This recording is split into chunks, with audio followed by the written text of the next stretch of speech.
Nous sommes la moyenne des personnes que nous fréquentons.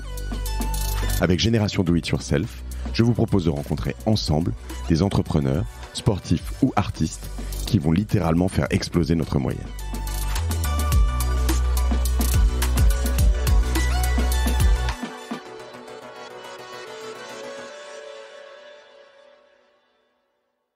Quand on a décidé de porter plainte au pénal, vu la gravité de ce qu'on avait mis à jour, c'était en mars 2022, 3 mois après le départ d'Oussama de The Family.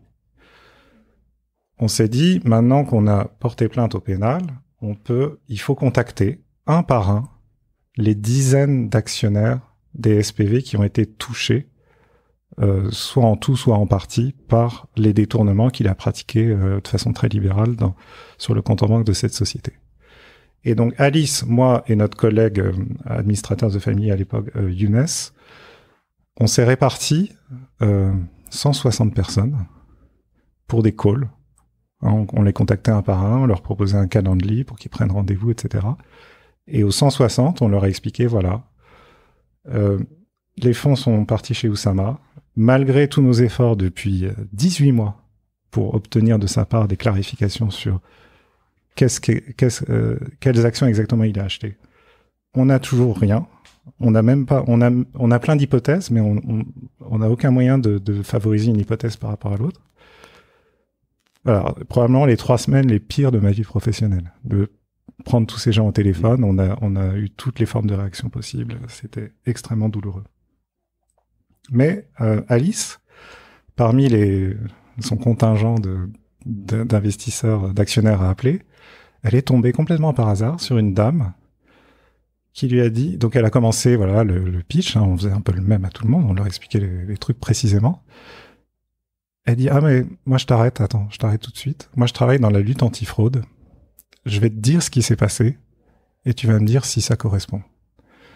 Elle dit, c'est quelqu'un avec qui vous travaillez depuis longtemps, donc vous avez confiance en lui. Check. À un moment donné, il change de vie, il quitte sa compagne pour une plus jeune, et il se met à avoir des gros besoins de liquidité. Check, ça c'est ce qui s'est passé dans la vie d'Oussama en 2019. Arrive une énorme crise qui met tout par terre, qui génère un désordre absolu et une urgence qui casse tous les process, en fait. Et ça, c'était Covid. Et là, il se serre dans la caisse parce qu'il en a besoin et qu'il s'imagine que personne ne pourra retrouver sa trace. Et là, Alice, elle entend ça, elle dit, c'est exactement ça qui s'est passé. Et donc, si tu veux, c'est pour ça que je dis c'est banal comme affaire, parce que des spécialistes de ça, nous, on n'était pas spécialistes de ça. Maintenant, je me suis mangé suffisamment de trucs pour que je commence à être alerte en fraude et en antifraude, si tu veux. Mais à l'époque, non, c'était pas considéré comme partie intégrante de notre vie, en fait. C'était pas considéré comme une hypothèse plausible. Tout ce qu'on avait vu au plus, c'était l'erreur de jeunesse d'Oussama, d'Ambisport, etc. Remboursé, en bonne intelligence.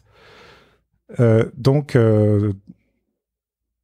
oui, donc en fait, les gens qui connaissent, mais ensuite les avocats à qui on a parlé, eux, ils ont dit, ah oui, tac, tac, ils reconnaissent tout de suite les patterns, les signaux d'alerte, ils savent exactement quoi faire pour décortiquer et analyser.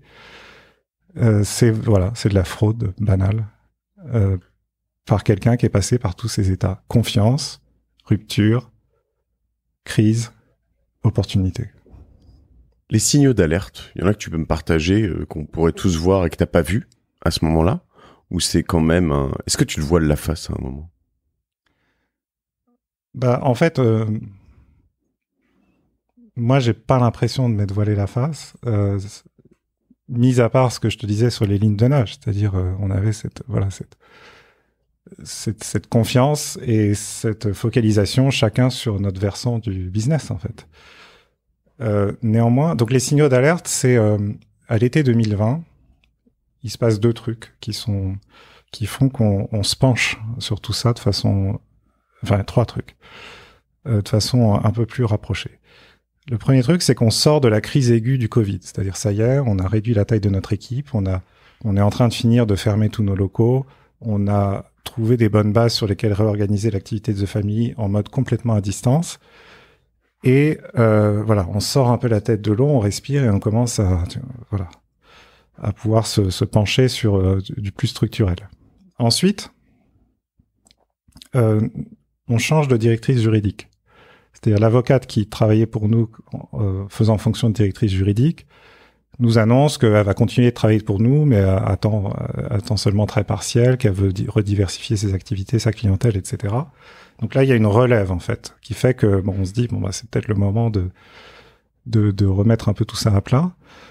Et le troisième élément, c'est que on a des problèmes dont les origines remontent à 2019 dans d'autres véhicules, qui sont pas ceux qui sont concernés par les procédures actuelles, et ces problèmes ont été résolus depuis, mais qui remontent à la surface, qui révèlent des décisions qu'a prises Oussama, des actions d'Oussama dont on se dit, au mieux c'est de la négligence, au pire il est en train de mettre en danger The Family. Et donc à l'époque, on se focalise sur résoudre ce problème particulier qui a depuis été résolu. Mais on lui dit, ok, vu ce problème, faut qu'on change les choses radicalement. Donc tu vas désormais, on est en septembre-octobre 2020, ne plus mouvementer aucun compte en banque toi-même. C'est fini. Voilà. Ça, tu dis ça à Oussama? Alice, moi, Balthazar, on dit ça à Oussama. On lui dit, on lui dit pas en mode défiance, on lui dit, on serait rassuré si désormais tu donnes des instructions au directeur financier qui sera seul à passer les virements. Sachant que ça fait un an qu'il le faisait, qui pompait certains comptes, en fait, c'est ça. Oui, mais dans une société au Caïman qu'il avait créée, qu'il dirigeait, qu'il contrôlait. On parle de combien d'argent?